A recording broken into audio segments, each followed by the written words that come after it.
Assalamualaikum warahmatullahi wabarakatuh.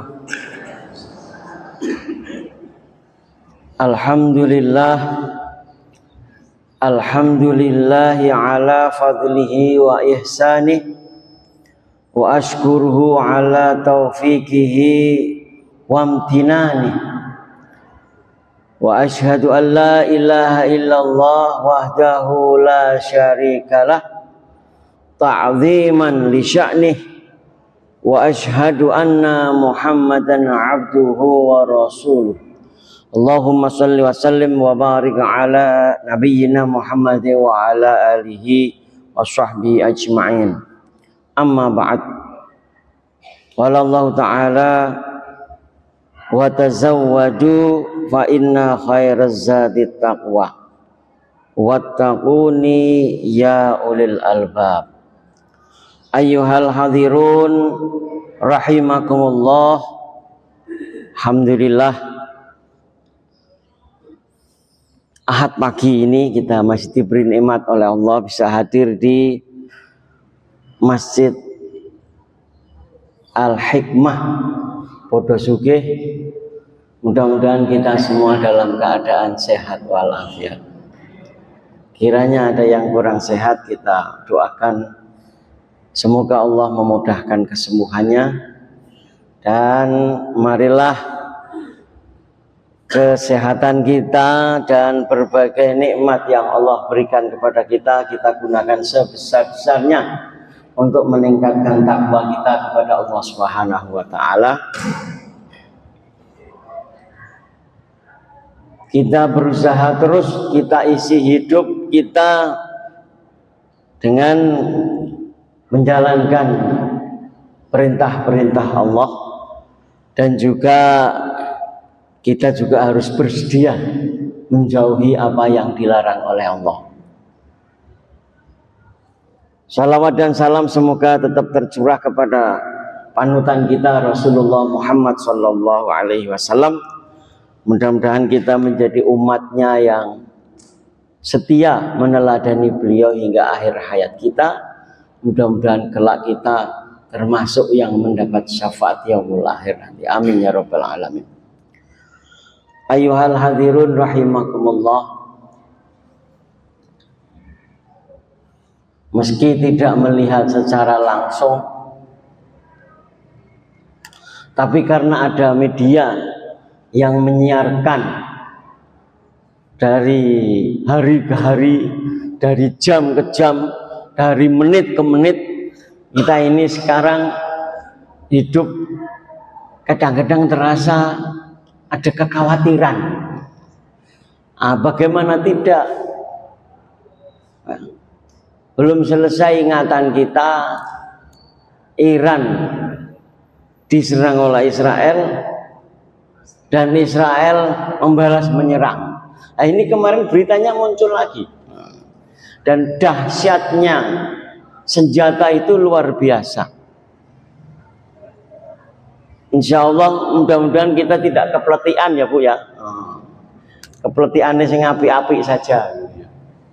Wong kita kemarin di dekat kantor DPR ya, di dekat kantor wali kota aja kita ikut prihatin. Ya. Dan kayaknya itu terjadi dari waktu ke waktu. Sehingga saya suatu hari ketemu suatu hadis yang saya baca ini ya, memang kita itu harus siap menghadapi hidup ini.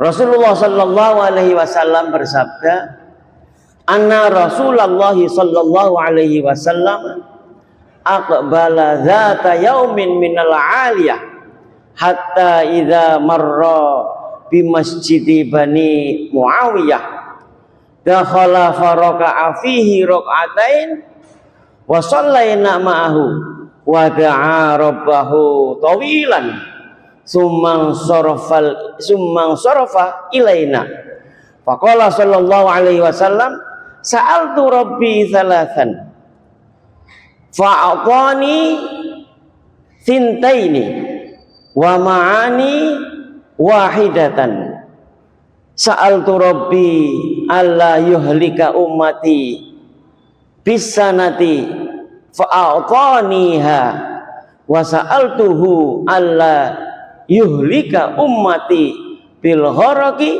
fa'ataniha wa sa'altuhu alla yaj'ala ba'sahum bainahum famana niha. Ya. Jadi pada suatu hari Rasulullah Sallallahu Alaihi Wasallam melakukan satu perjalanan. Ya, disampaikan oleh Sa'ad bin Abi Waqqas mengatakan suatu hari Rasulullah Sallallahu Alaihi Wasallam tiba dari tempat yang tinggi. Ketika melewati Masjid Bani Muawiyah, beliau masuk. Ya. Kemudian sholat 2 rakaat. Mereka pun sholat bersama Rasulullah Sallallahu Alaihi Wasallam. Nabi memanjangkan doa kepada Allah, lalu berpaling kepada mereka. Rasulullah Sallallahu Alaihi Wasallam bersabda, "Aku mohon 3 perkara kepada Allah. Maka Allah memberiku 2 perkara dan menolak 1 perkara. Aku memohon agar dia tidak membinasakan umatku dengan kekurangan pangan yang menyeluruh. Maka dia Allah mengabulkannya." Jadi insya Allah kita tidak akan musnah ya karena kekurangan pangan. Kemudian memohon tidak dibinasakan sebagaimana umatnya Nabi Nuh alaihi salam. Allah mengabulkannya. Dan ketika Rasulullah memohon agar tidak menimpakan permusuhan di antara mereka, maka Allah menolaknya. Inilah saya jadi paham kalau kita itu memang dalam hidup ini akan ketemu dengan situasi-situasi mungkin karena perbedaan ya, karena ingin berlomba ya. Ini memang kita harus siap menghadapi hidup ini. Dan di dalam surat Al-Mulk juga sudah diingatkan ya. Tabarakalladzi biyadihil mulk wa huwa ala kulli syai'in qadir. Alladzi khalaqal mauta wal hayata liyabluwakum ayyukum ahsanu amala. Allah lah yang menjadikan kita, menjadikan keadaan kita, menjadikan hidup, mati ya. Dan kegiatan di antara hidup dan mati itu akan dilihat oleh Allah. Liyabluwakum ayyukum ahsanu amala. Nah, karena itu Bapak Ibu yang dimuliakan oleh Allah, walaupun dunia geger, Pekalongan kemarin sempat ribut-ribut, maka kita tetap punya cita-cita, kita berusaha untuk menjadi yang terbaik di mata Allah Subhanahu wa taala. Termasuk di dalam kita memenuhi kebutuhan kita, memenuhi ekonomi kita, memenuhi rezeki kita. Nah, karena ingin jadi terbaik ya kita harus berusaha, harus hati-hati. Nah, termasuk saya jadi ingat doa itu waktu kecil diajarkan, Allahumma inni a'udzubika an adilla au adilla, an adilla au azilla, au adlima au udlama, au ajhala au yujhala alayya. Ya, begitu keluar dari rumah berdoa, ya Allah aku berlindung kepadamu dari ketersesatan atau ketergelinciran ya, atau dari berbuat zalim maupun dizalimi, atau berbuat kebutuhan maupun dibutuhi ya. Jadi mengacu kepada doa ini kita mohon ya agar tidak tersesat, tidak tergelincir, dijauhkan dari kezaliman ya, dan juga dijauhkan dari dizalimi, dibodohi ya, maupun menjadi orang yang bodoh karena kita tidak mampu mengatur hidup kita, ya. Nah, mudah-mudahan sih yang hadir di sini menjadi bagian orang yang bisa mengatur hidupnya, memanfaatkan waktunya untuk taklim sehingga termasuk kelompok orang-orang yang tidak bodoh dan mudah-mudahan juga tidak dibodohi. Mungkin Bapak Ibu ada yang mendengar cerita bagaimana ceritanya anak-anak kemarin yang ikut menjarah di DPR atau kantor wali kota. Saya yakin orang tuanya itu tidak ingin itu. Tapi ketika melihat anaknya kemudian diparani polisi, nderdeg juga. Ya, makanya kita doakan, ya, kita berusaha berdoa agar anak kita keluar dari rumah itu, kita doakan. Tidak ikut-ikut, kadang-kadang keluarnya itu baik, Bu. Tapi ketemu konsolnya, ayo, atau tergelincir. Ya. Makanya ini kebetulan saya masih punya anak kecil ini, ya. Masih punya anak yang remaja, ya, sama dengan Pak Supri. Dan juga punya anak-anak yang sudah bekerja. Karena interval kelahiran anak saya itu jauh-jauh sehingga ada semua, ya.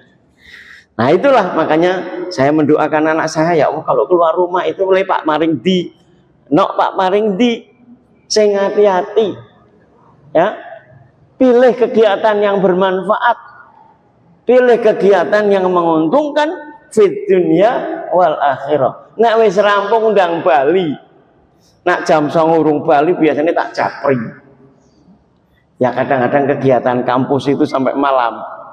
Makanya itu. Jadi emang kadang-kadang sudah di rumahnya kelihatannya baik-baik saja. Tapi kadang-kadang kalau keluar, nah pengaruh.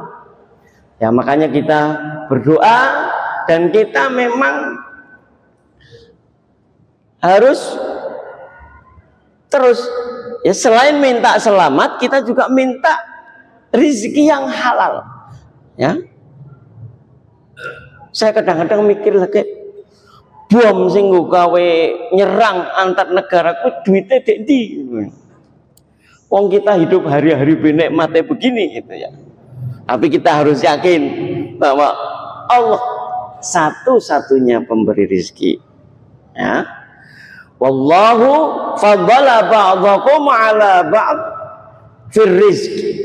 Famal ladzina fuddilu biraddi rizqihim 'ala ma malakat aymanuhum fahum fihi sawa.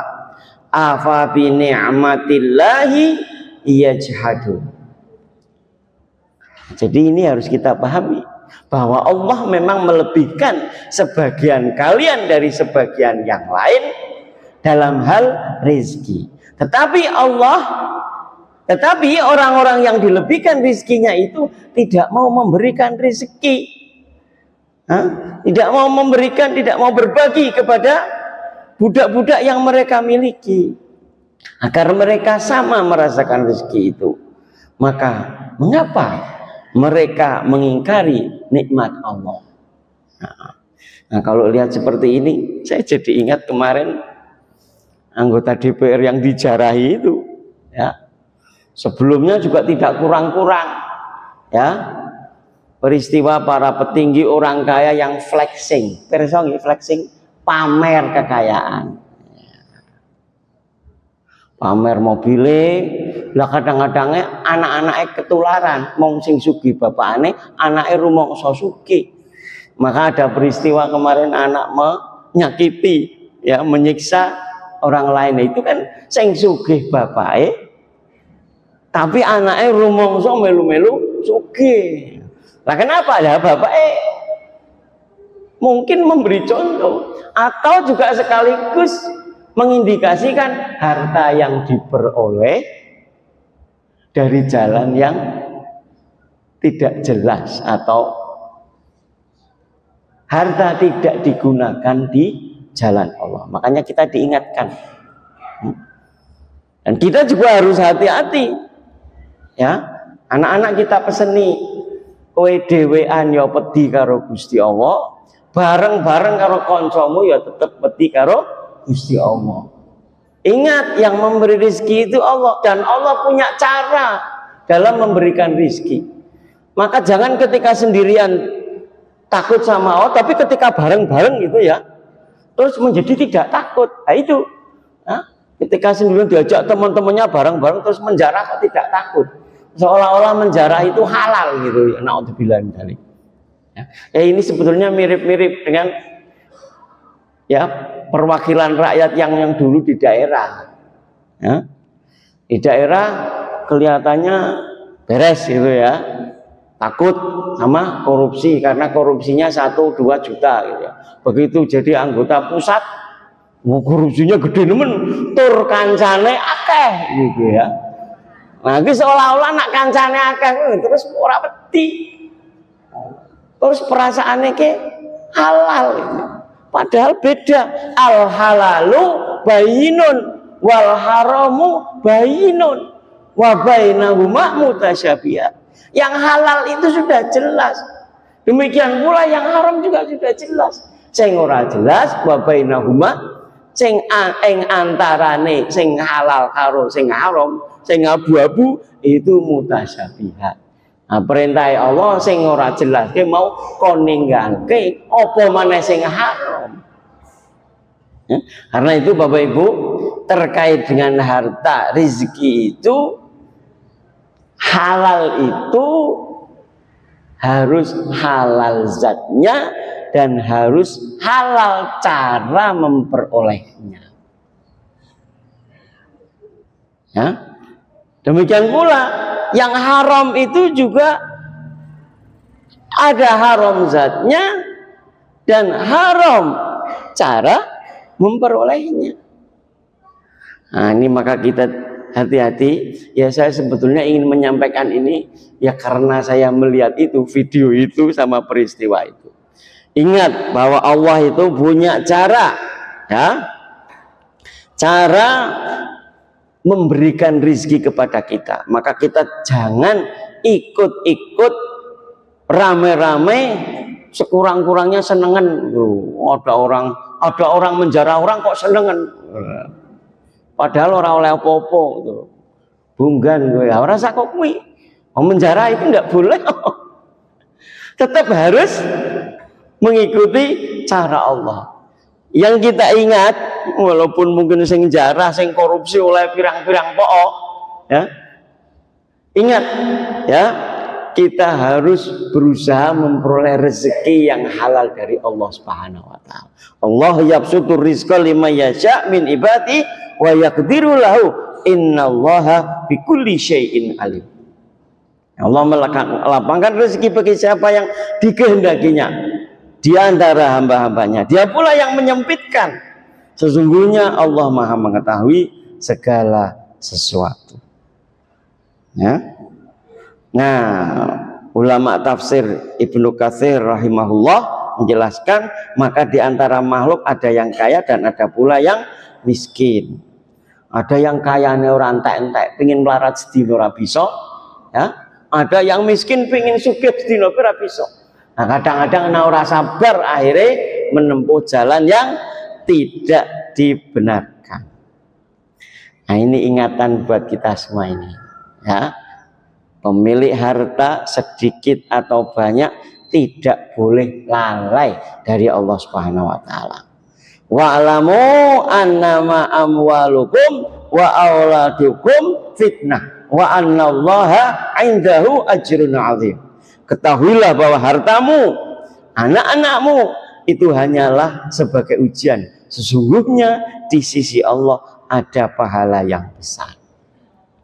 Jadi ingat-ingat, kita punya harta, ya, kita punya keluarga, tidak boleh lalai dari Allah Subhanahu wa taala. Kita harus bersemangat mencari rezeki yang halal. Saya itu baca berita agak kaget ini Bu, ya, karena judulnya kok menurutku aneh-aneh ini. Sudah tergolong miskin mengajukan bantuan ini gue judi Bu. Ini saya itu semula percaya dan tidak percaya ini, tapi nyatanya ini laporan dari PPATK ini, Pusat Pelaporan dan Analisis Transaksi Keuangan. Ditemukan 571.401 NIK yang terdaftar sebagai penerima bansos. Kira-kira yang menerima bansos kuwi sugih apa sih kekurangan tuh? Ono sing sugih. Ya. Penerima bansos biasanya klasifikasinya mereka keluarga yang kurang sejahtera. Lah wis ngajak ke bansos ternyata nggawe judi online. Alhamdulillah. Sehingga yang dihapus itu oleh kementerian sudah 200.000 sekian itu. Jelas rekeningnya dihapus sebagai penerima bansos.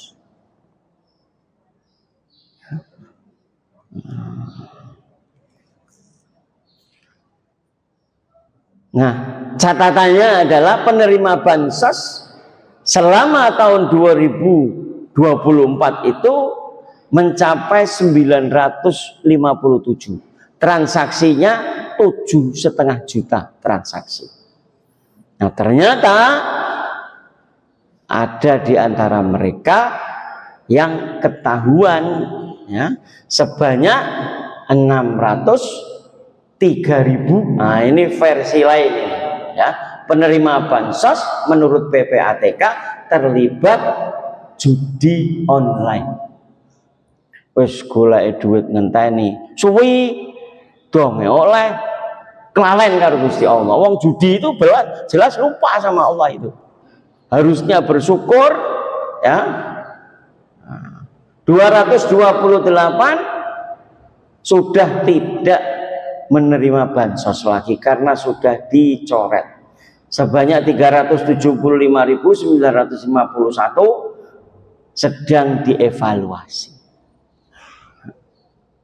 Nah, ini ternyata orang duit pusing, duit kadang-kadang keblinger. Ya. Padahal harta itu nama Bu, harta itu kalau sudah dimiliki, kalau dimakan jadi kotoran. Nah, orang dinggo disimpan, akhirnya mati jadi warisan. Nah, ini pengingat begitu. Nah, kalau bisa harta itu yang ada gambarnya tangan itu. Kalau bisa harta itu kita cita-citakan, kita perjuangkan agar menjadi penolong kita. Jangan lupa ini. Jangan sampai harta kita itu menjadi penyengsara kita.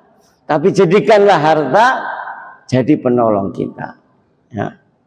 Berbahagialah Bapak Ibu yang sering ketemu tempolong berjalan. Nah, mudah-mudahan bisa ngisi tempolongnya itu. Ya, semoga itu termasuk yang menjadi harta penolong kita.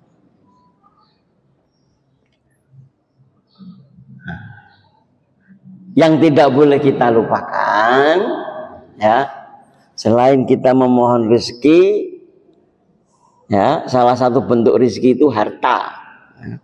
Bapak Ibu, rezeki Allah itu banyak sekali.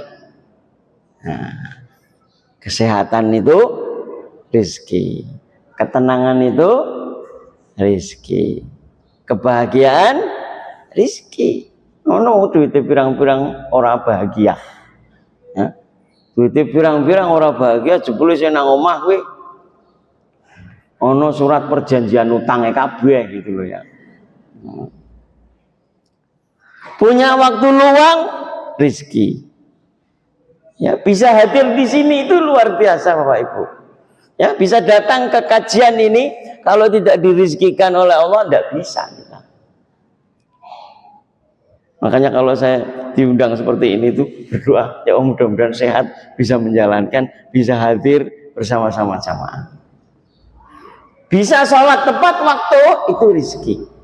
Apalagi punya anak yang soleh atau solehah. Anak yang soleh dan solehah bagi bapak-bapak punya istri yang solehah, bagi ibu-ibu punya suami yang soleh, itu rezeki. Dan kalau ditanyakan kepada motivator ekonomi, itu sekarang menduduki ranking paling tinggi. Sebab kaya seberapa banyak pun, anak pola bapak keperada. Nah, itu contohnya itu anaknya petinggi kantor pajak itu, ya, sing nyekso, ya, anak orang lain itu anaknya sekarang didedel-dedel sampai bapaknya itu. Makanya punya anak yang soleh itu rezeki yang utama, rezeki impian. Ya. Ada cerita seorang bapak yang kemudian sadar, cerita sama salah seorang motivator, Pak, saya baru nyadar kenapa anak saya itu terlibat narkoba. Habisnya itu sebanyak saya korupsi. Korupsinya itu 500 juta sekian. Apa sih itu? Anaknya kena narkoba, rehabilitasi, waras sebesar yang dikorupsi. Nah, jadi kadang-kadang cara Allah untuk menyadarkan orang itu, ya ada yang cara seperti itu. Nah, makanya kita yang harus hati-hati, nak keluwihan duit yang dibelake. Nah, jangan sampai kita mengambil milik orang lain. Kita berusaha terus untuk memperoleh rezeki yang halal. Bisa silaturahim juga rezeki. Nah, karena itu mari kita tidak lupa berdoa. Rasulullah mengajarkan, Allahumma qanni'ni bima razaqtani wa barik li fi wahluf alayya kulla ghaibatin li bi khairin. Ya Allah, cukupkanlah aku dengan apa yang telah Engkau rezekikan kepadaku. Berkahilah aku dengan rezeki tersebut dan gantikanlah setiap yang hilang dariku dengan kebaikan yang lebih baik. Ya. Jadi Bapak Ibu, kata-kata yang hilang itu bisa dengan digunakan. Yang sudah saya cemplungkan ke kotak amal, mudah-mudahan diganti lebih banyak. Yang sudah saya gunakan untuk membayar sekolah anak saya, diganti lebih banyak. Ya, yang sudah saya wakafkan, yang sudah saya infakkan, diganti lebih banyak. Itu sah-sah saja. Nah, njaluke karo Gusti Allah kuwi no limit, tidak ada batasnya. Beda nak njaluk karo manusia, wong anake njaluk karo bapakane tetep ditakoni, Pak njaluk duit lah sing mau nggo apa? Si ana susuke ora. Nak Gusti Allah ora. Gusti Allah itu luar biasa itu, ya. Nah, orang dijaluki malah ora kersa Gusti Allah itu. Gusti Allah mintanya dimintai. Bahkan ketika kita memberi, kita diberi kesempatan untuk meminta dilipat gandakan. Dan malah Allah menjanjikan itu luar biasanya Allah Subhanahu wa ta'ala. Maka amal kita coba dimelarat. Ya. Nah, Bapak Ibu yang dimuliakan oleh Allah, kok moro-moro jam itu beras perangkat. Tadi saya mengomentari mereka yang menjarah milik orang lain itu tidak baik. Mengambil milik orang lain dengan cara yang tidak terpuji. Ya, wis oleh PKH, bansos, ngutuku judul, itu tadi saya garis bawahi. Katanya itu ketika ditanyai yang dapat bansos terus kok nggo melu judi kuwi, jawabane napa Bu? Ben oleh tambahan. Nah, padahal sudah menjadi rumus umum. Kalau judi itu kalau tidak untung ya buntung.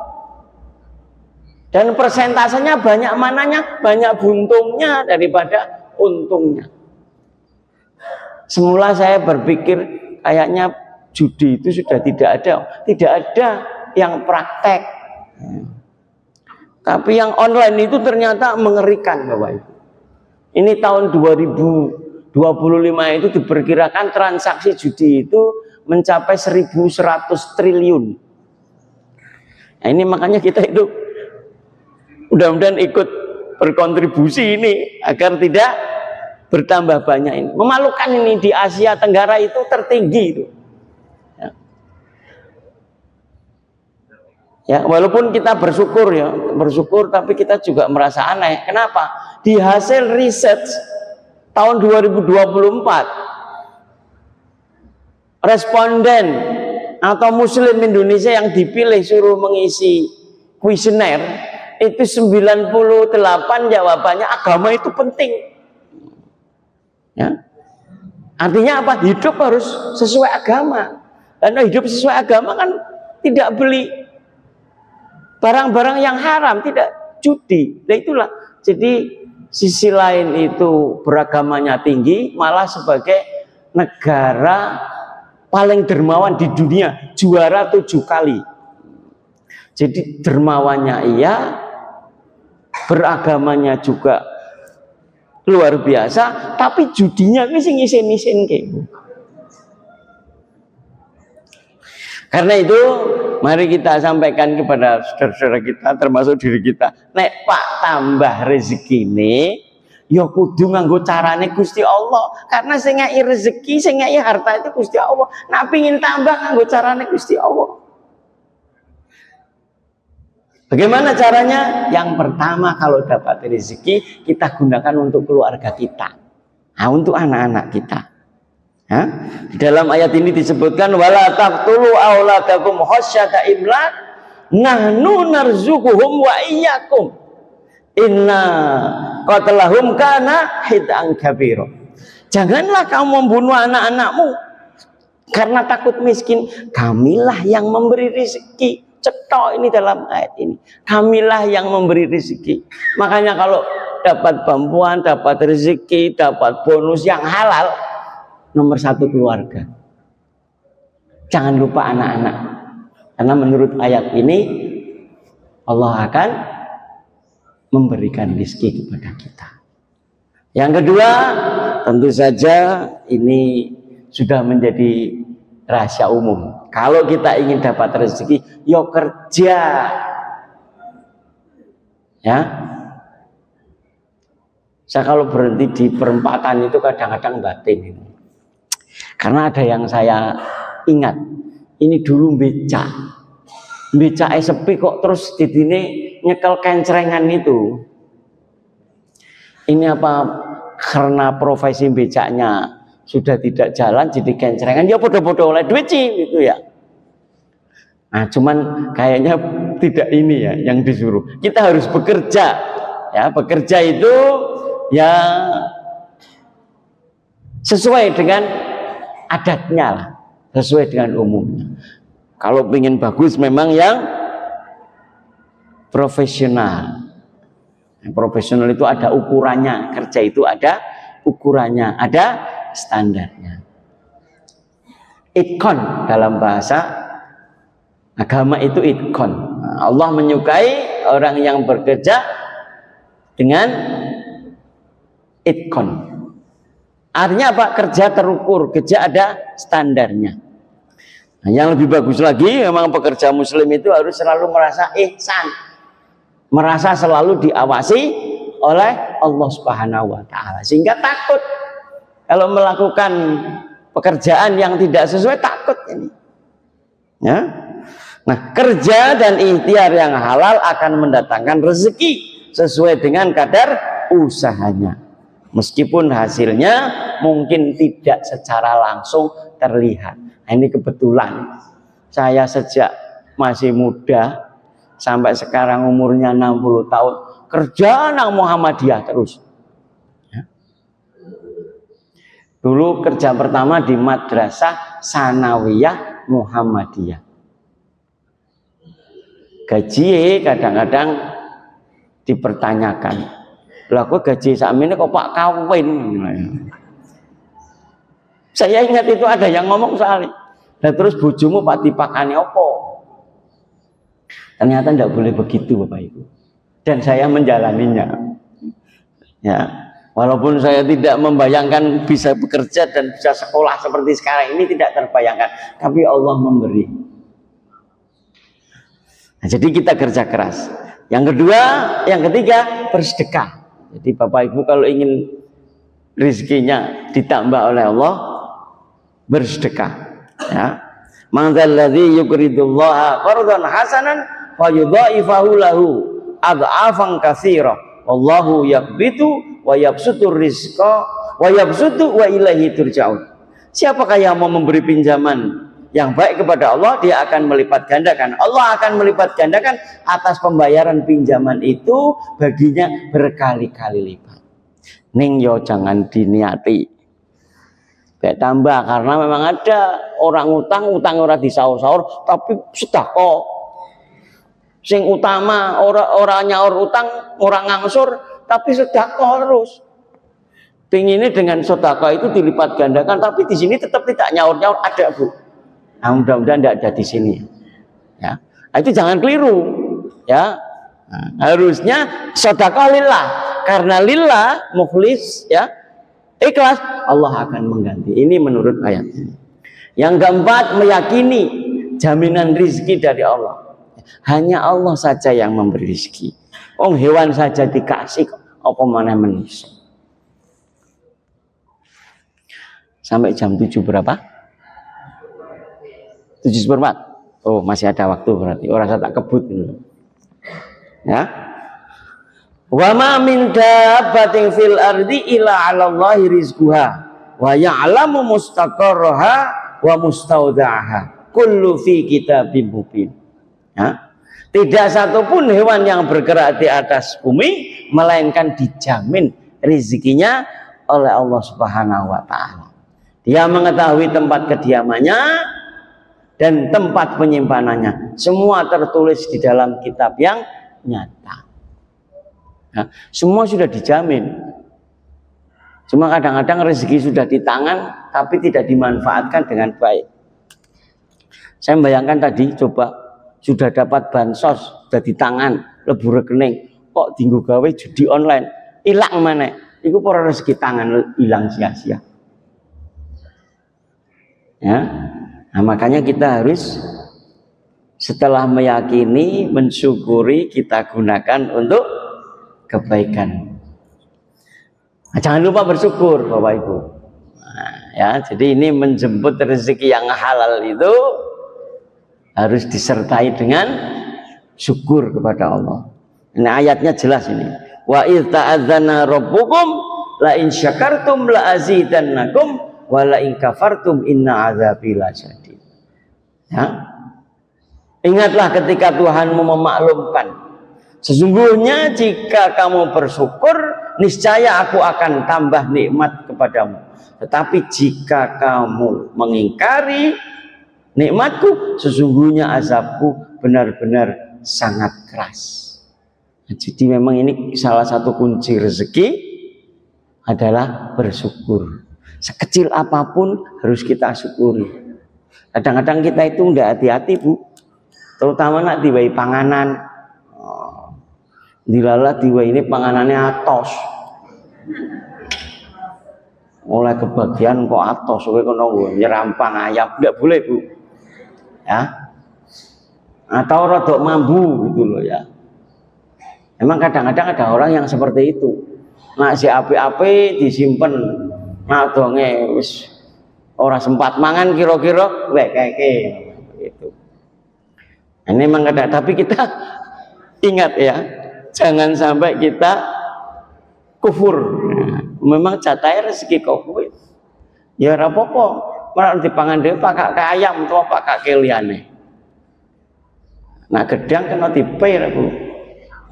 Jadi ini sale. Nah, jadi bersyukur, jangan kufur sekecil apapun. Ya. Dengan bersyukur, insya Allah Allah akan menambah nikmat. Yang keenam, ini berlaku bagi yang single-single, yang pemuda ini, menikah.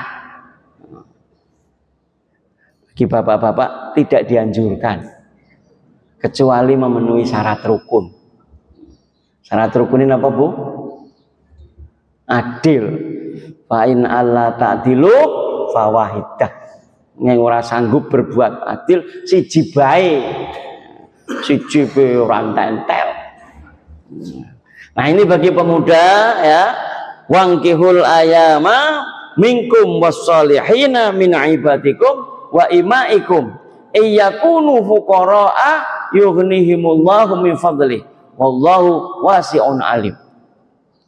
Di samping ada di tulisan-tulisan atau di media massa alasan-alasan pemuda atau pemudi sekarang tidak segera menikah itu, yuk kadang-kadang laku nang apa sih kok orang menikah lek aku ndelok kancaku sing nikahno kok payah Pak. Lah sing direferensi sing kuwi.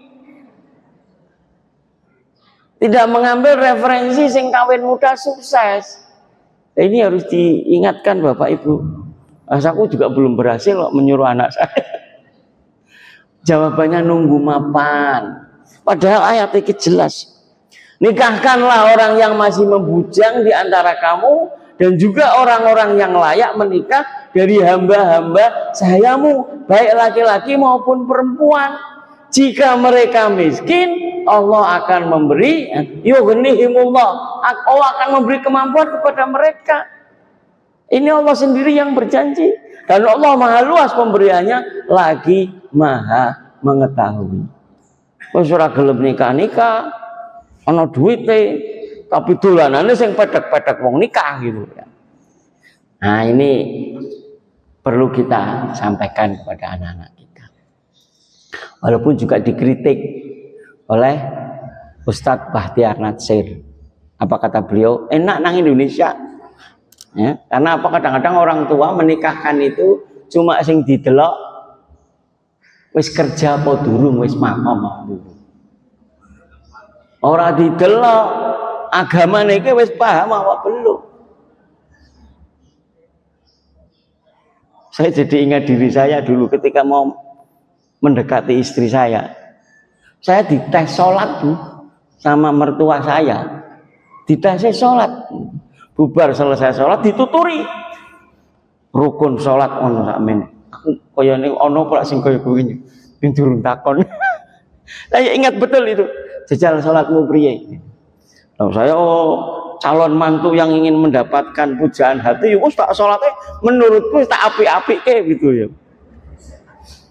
Nah, begitu selesai mesti dituturi rukun sholat ki ono sakmene. Mbok saiki ana sing kaya kowe ora mungkin biyen kedadiane tahun 96.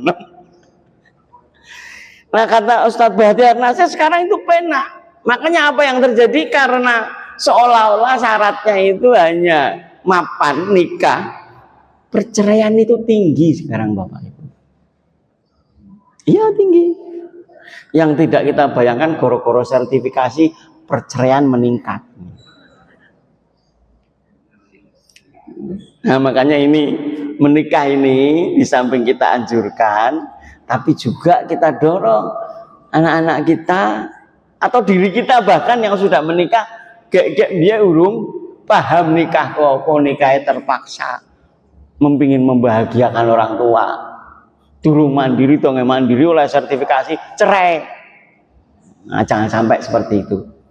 Nah, menikah karena Allah, menikah karena Rasulullah. An-nikahu sunnati. Waman raghiba an sunnati falaisa minni. Ya, nikah itu sunahku. Ya. Waman raghiba an sunnati, barang siapa tidak suka pada sunahku falaisa minni, itu kata Rasulullah. Ning kudu disiapke. Harus disiapkan. Nah, ini saya ngelirik sebelah selatan, ternyata Al Mukarram Ustadz Dr. Hasan Bisri ini pakarnya syariah ini.